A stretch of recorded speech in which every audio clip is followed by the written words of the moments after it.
नमस्कार दोस्तों, मैं प्रिंस और आप देख रहे हैं नई कृषि दर्पण यूट्यूब चैनल। तो दोस्तों, बहुत सारे लोगों का एक कमेंट्स होता है कि हम सीमन बढ़िया से सीमन कहाँ से ले या बढ़िया फीड कौन सा यूज करें।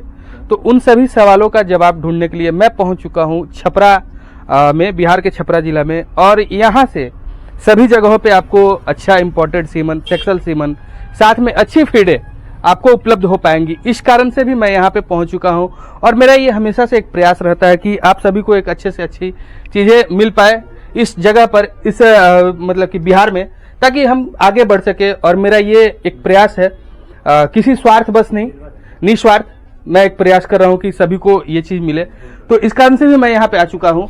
तो आइए मैं यहाँ के ऑनर से बात करता हूँ, पूरी डिटेल्स लेता हूँ कि किस तरह के फीड कहाँ पे उपलब्ध करा देंगे।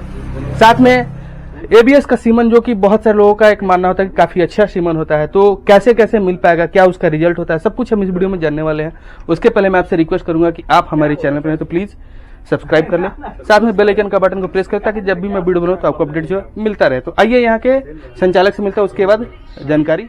नमस्कार सर, स्वागत है हमारे इस यूट्यूब चैनल पर। नमस्कार जी। सबसे पहले आप अपना परिचय दे दीजिएगा सर। मेरा नाम नीरज कुमार हुआ। जी, हम यहाँ पे आर्या फर्मा के नाम से मेरा दुकान है। अच्छा। तो इसमें फीड, एबीएस का सीमेंट वगैरह का होलसेल का एजेंसी है मेरे तो पास। सर, सबसे पहली चीज हम जानना चाहेंगे कि अभी हमारे बिहार में एक चीज की कमी है काफी, एक फीड को लेकर के लोगों के अंदर बहुत समस्या होता है। और दूसरा चीज सीमन वगैरह को लेकर के, कौन सा सीमन डाले ताकि बेहतर से बेहतर ब्रीड तैयार हो।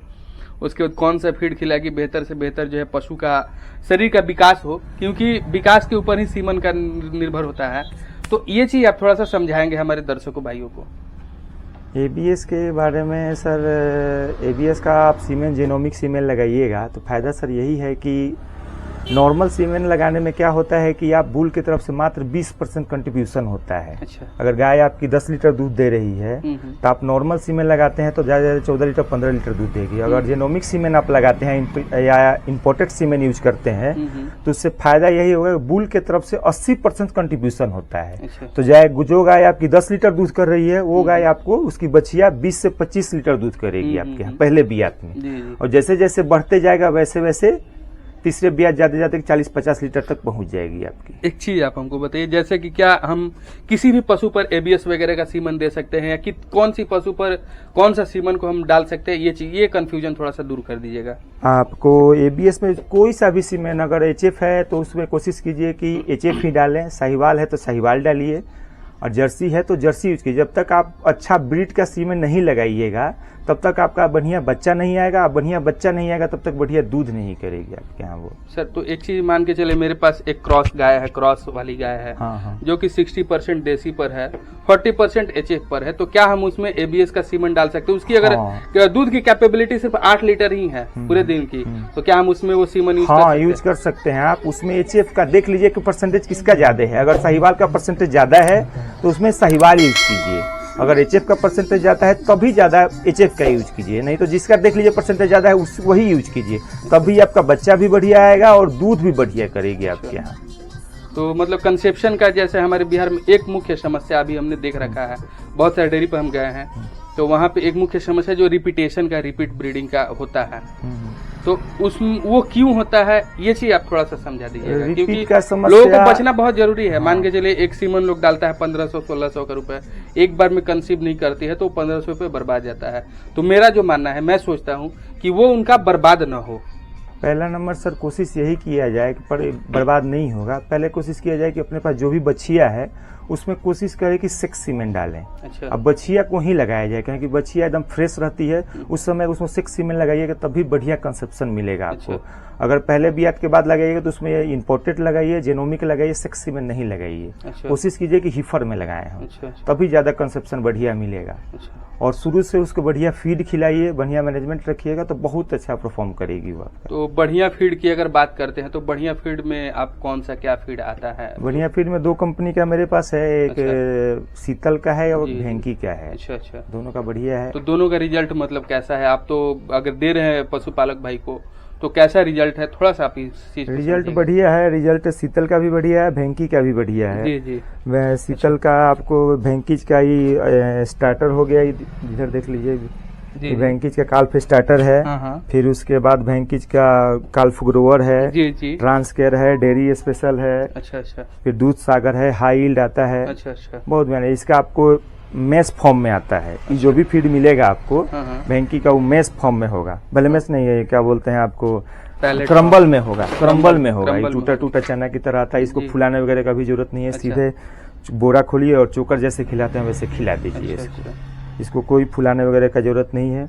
और शीतल का इसे देख लीजिए, शीतल का डायमंड है, दूध धारा है, अच्छा अच्छा। पंजीरी है, जी, मिल्को जी, मोर जी। है। अच्छा ये सब डायमंड सर आपको खिलाना है। जैसे कि फैट एसएनएफ और बीसीएस डाउन है, अच्छा अच्छा। इसके लिए स्पेशल आता है फीड इसका। जी जी जी। हाँ, अच्छा ये मान लेते हैं C25 हो गया, या ये हीफर ड्राई है। शीतल का देख लीजिए, हीफर ड्राई अच्छा है। अच्छा।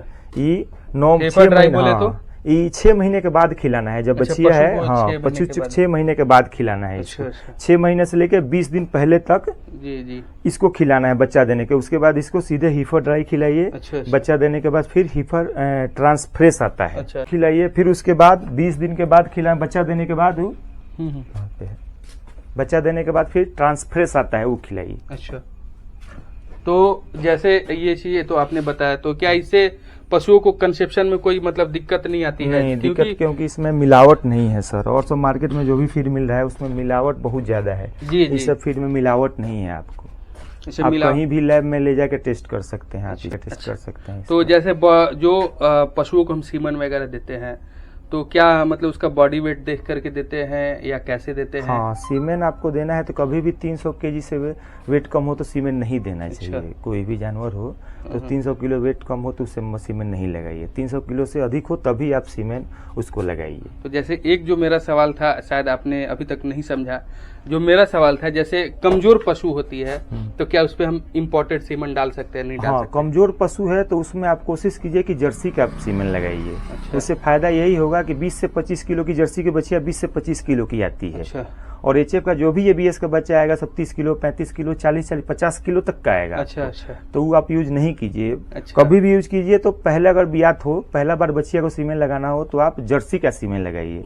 जर्सी का सीमेन लगाइएगा तो फायदा यही होगा कि छोटा बच्चा आएगा, यूस्टर का साइज भी उसका नहीं बढ़ेगा और आसानी से बच्चा भी दे। उसके बाद आप जब पूरा रेडी हो जाए दूसरे बिया से आप एचएफ लगा सकते हैं उसमें। तो सीमन की अगर बात करते हैं तो सीमन मतलब आप कहाँ कहाँ उपलब्ध करा देते हैं? सीमन तो मेरे पास एबीएस का केवल मिलता है मेरे यहाँ। कहाँ कहाँ उपलब्ध करा इधर देते हैं? छपरा, सिवान, गोपालगंज, पटना, जी। अरवल, आरा, बक्सर सब जगह जाता है। जगह? मुजफ्फरपुर तक जाता है मेरा। अच्छा अच्छा। हाँ। और ये फीड वगैरह की अगर बात करें तो वो कहाँ तक उपलब्ध फीड करा भी सब देते जगह लगभग जा रहा है। इधर आपको आरा, बक्सर, सासाराम, फिर आपको मुजफ्फरपुर, पटना सब जगह जाता हैं? है। हम यहाँ कितनी से क्वांटिटी में आपके पास ऑर्डर कर सकते हैं फीड कम का? से कम 30 बोरी आपको ऑर्डर देना पड़ेगा तभी 30 जा बोरी सकता है। एडवांस छोटी गाड़ी पेमेंट? से, हाँ, एडवांस पेमेंट देना पड़ेगा तभी जाएगा। अच्छा अच्छा।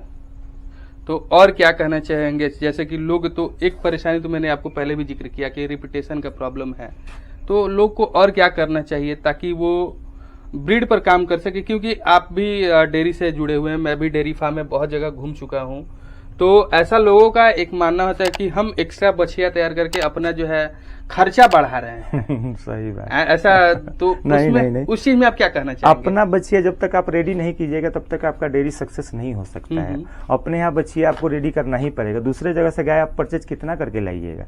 जितना परचेज करके लाइएगा उसमें बीमारी भी साथ में आता है। अपने यहाँ बच्चिया रेडी कीजिएगा तो उसको जन्म जब देती है उस समय से लेकर जब तक बच्चा देती है तब तक वो आप ही के साथ है। अच्छा।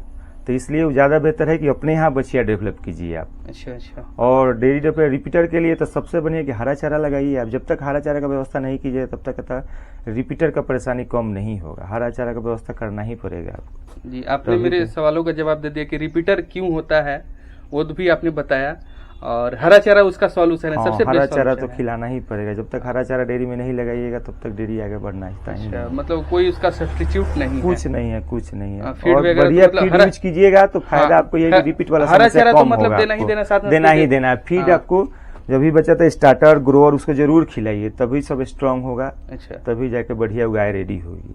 जी। चलिए सर, काफी अच्छी आपने जानकारी दी हमारे पशुपालक भाइयों के लिए। आप काफी अच्छा काम कर रहे हैं, इसके लिए आपको तहे दिल से शुक्रिया।